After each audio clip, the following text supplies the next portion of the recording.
నీ ఆలోచన విధానం ఏమిటి అనేది ఇట్స్ ఎంటైర్లీ డిఫరెంట్.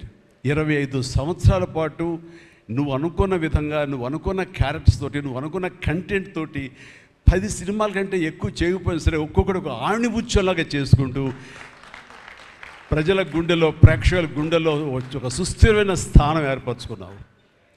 అండ్ ఆ మధ్యకాలంలో మీరు నా ఒక పోస్టర్, మీరు 25 ఇయర్స్ పోస్టర్ మీరు రిలీజ్ చేయాలని అనుకున్నప్పుడు అది మీట్ అవ్వడానికి, అతనికి టైం ఇవ్వడానికి నాకు నిజంగా 3-4 డేస్ పట్టింది.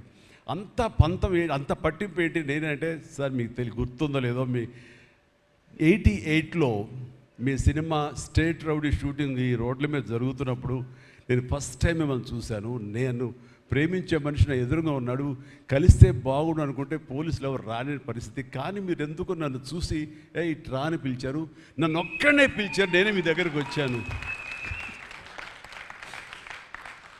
నేను ఎందుకు పిలిచానంటే, అతను అందరికన్నా హైట్ ఉన్నాడు కాబట్టి ఏదో తాపత్ర పడుతుంటే రమ్మని పిలిచి ఉంటాను తప్ప, అతనేమనుకున్నాడంటే నా లోపల భావాలు కానివ్వండి, నేను ప్రేమ కానివ్వండి, నేను వ్యక్తం చేయగలిగాను, అది కరెక్ట్గా కనెక్ట్ అయింది అని తను అనుకున్నాడు.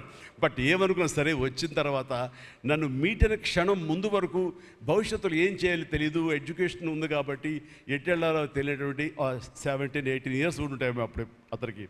36 ఇయర్స్ అయిపోయింది కలిసి, ఫస్ట్ టైం కలిసి.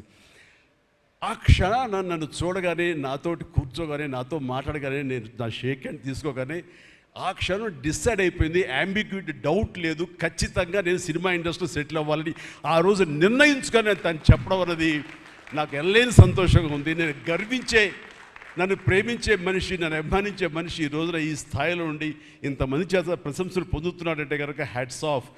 ఇది గర్వం నీవు కాదు, నీలాంటి వ్యక్తి నన్ను ఇన్స్పిరేషన్గా తీసుకుని ఇందులో ఇండస్ట్రీకి వచ్చి నీ సొంత టాలెంట్ తోటి, నీ సొంత ఆలోచనతోటి, నీ కమిట్మెంట్ తోటి ఈరోజు ఈ స్థాయికి ఉన్నందుకు ఫస్ట్ ఆఫ్ ఆల్ ఈ సిల్వర్ జూబ్లీ ఇయర్ సందర్భంగా మనస్ఫూర్తిగా నా అభినందనలు మరొకసారి తెలియజేస్తాను. శేఖర్ కమ్ముల ప్లీజ్. అంటే శేఖర్ కమ్ముల సినిమాల్లో నేను ఎప్పుడు చూస్తూనే ఉన్నాను, అన్నీ చూస్తాను దాదాపుగా. అది వాస్తవానికి, నిజానికి చాలా దగ్గరగా అనిపిస్తాయి. అంటే తన ఫస్ట్ పిక్చర్ చూస్తుంటే ఆ క్యారెక్టర్స్ ఆనందం, రూప, వీళ్ళు ఎలాగున్నారు, ఇంకా ఉండుంటారు కదా అని ఆ క్యారెక్టర్స్ కనబడి తప్ప ఆ యాక్టర్లు కనపడరు. వాళ్ళ తర్వాత చేసిన సినిమాలు మనకు గుర్తుకు రావు, దీంతో కనెక్ట్ అవ్వదు. అలాగే ఫిదా, భానుమతి, వరుణ్, అలాగే ఈ ప్రతిభలో శ్రీరామ్, గోదావరిలో శ్రీరామ్, సీతా మహాలక్ష్మి, ఈ క్యారెక్టర్స్ కనపడతాయి. ఎందుకు చూడండి, ఈ సినిమాలో కూడా ప్రతి ఒక్కరు ధనుష్ని దేవా అంటున్నారు, నా ఫ్రెండ్ ఏమో దీపక్ అంటున్నారు తప్ప పేర్లు పెట్టి ఎవరు పిలవట్లేదు, గుర్తుంచుకోవట్లేదు. గబుక్కుని దేవాను వస్తుంది. నాకు అలాగే అనిపిస్తుంది ఇప్పుడు.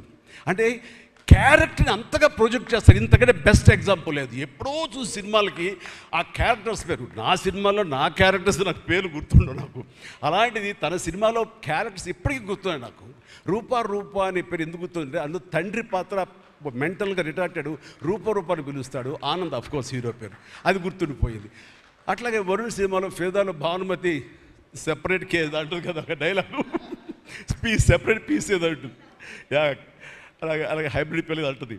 అలాగా తన క్యారెక్టర్స్ గుర్తుండిపోతాయి. అది తన గొప్పతనం. అవి వాస్తవికంగా ఎక్కడో ఇంకా ఉండుంటాయి, వాళ్ళు ఎక్కడో జీవించుంటారు అన్న ఫీలింగ్ ఇస్తుంది. అలాంటి రియల్గా అతని కాన్సెప్ట్ కానీ అది చెప్పాలంటే అదొక పిచ్చి. నేను అనుకున్నది తప్ప ఇంకోలాగా కాదని. ఇందాక నాకు అన్నారు కదా, నేను మామూలుగా ఎప్పుడు నడిచొచ్చే విధంగా నడుచుకుంటూ వస్తుంటే, నాకు అలా వద్దు ప్లీజ్, దయచేసి మీరు నా క్యారెక్టర్ నడవాలి. నీ క్యారెక్టర్ నడవాలంటే ఎలా నడవాలి తెలియదు నాకు. నాకు వచ్చిన నడకే ఇది అని చెప్పి ఇందాక ఎదురు అనుకుంటాం. నాకు తెలిసిన నడకే ఇది కాదండి, మీ హీరోలా నడుస్తున్నారు, స్టైలిష్గా నడుస్తున్నారు. నేను స్టైలా, నేను హీరోలాగనా అని అంటే కాదు అంటూ ఆ క్యారెక్టర్ చూస్తుంటే నాకు మీరు చాలా డిఫరెంట్గా కనపడ్డారు. నాకు రెగ్యులర్గా